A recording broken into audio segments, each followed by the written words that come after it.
Hi, welcome to the Brief Book Reviews channel, otherwise known as An Old Guy Reviews the book that he's read this week. What's the old guy read this week? Well, the book I've read this week is this one. It's called The Family Friend by Claire Douglas. It was published as a hardback here in the UK on the 12th of March 2026 by Michael Joseph. It's Claire Douglas's 11th book. The previous book was called The New Neighbours, which I enjoyed reading and indeed reviewed on the channel. So have a look if you want to see that review. So, less of the Waffle Cliff. What's this about? Basically, it's the tale of two women called Imogen and Dorothea. Dorothea Rose is a famous artist, a sculptor. She's well known for her life-size paper mache type sculptures, but very often they reveal the dark side, the sinister side of life, and her work can be a little bit Marmite. Some people love it, some people, not so sure. But nevertheless, she's very successful, and unfortunately, Dorothea passes away. She lives in a nice country house near Bath, and when the will is read, the house and all Dorothea's ongoing royalties are left to a lady called Imogen. Now, Imogen's mother worked as a cleaner for Dorothea many years ago, and 16 years ago, in a time of very traumatic incident in Imogen's family, Imogen stayed with her mother in Dorothea's house. She hasn't heard or seen anything of Dorothea for 16 years. She's somewhat surprised when the will is read and Dorothea's house and her ongoing earnings are left to Imogen.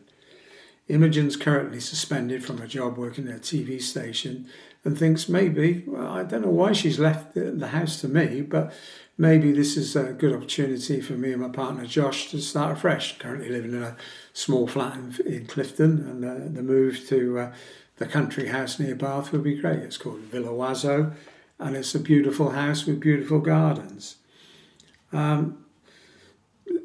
Imogen and Josh move into this house, and as I said, they're looking at it as a fresh start. Imogen is still wondering why it's been left, the whole kit and caboodle has been left to her. So she has a look in Dorothea's study.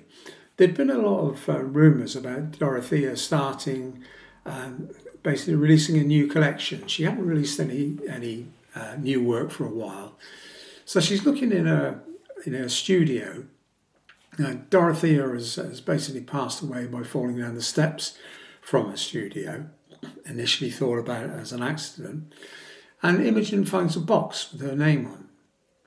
All of a sudden, Imogen's wondering, what's going on here? And there are some clues left in the box. And it soon becomes apparent that maybe Dorothea's death wasn't an accident. So Imogen is convinced that Dorothea has left her some clues. Could it be some clues to do with her death? Was she up to? Did she have secrets that would cause people to cause her death? Is there a link to the trauma that happened within Imogen's family 16 years ago? So all these things are up in the air, and all of a sudden things start happening that make Imogen think that even she's in danger. So it's a really good, well-told psychological thriller. It's told from the respective women in the feature of the book, Imogen and Dorothea. It's told on different timelines because obviously we see what's happened to Dorothea in the past and Imogen. So sometimes when a book has multiple timelines, multiple perspectives, it's difficult to follow what the action. This isn't the case of this book. It's very expertly done there. Those timelines are interwoven, those perspectives are interwoven, and it follows really well. What I like about Claire Douglas and her books is there's very little fluff. There's no long, wildly scripted passages. It's all, this is the story, and this is how we're moving the story on. And it's a tense psychological thriller, and gradually we see how the two elements of the story start to knit together. So I really enjoyed it. It's a great read, 390 pages. If you like psychological thrillers, if you've read Claire Douglas books before, then clearly I'd recommend it. There are some quite a few references to birds. I mean, the house itself is called Villoiseau, but there's also lots of references to magpies, both in her work and in the plot. So it's probably worth remembering the old English rhyme about magpies. That is, he says, checking his notes, make sure he gets it right.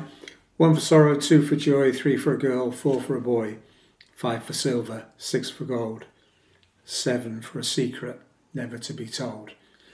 On that note, I think I'll finish the review. So, really enjoyable read, good psychological thriller. I thoroughly recommend it. So, that's it for this week's brief book review. Thanks for watching. 10/10 till we do it again.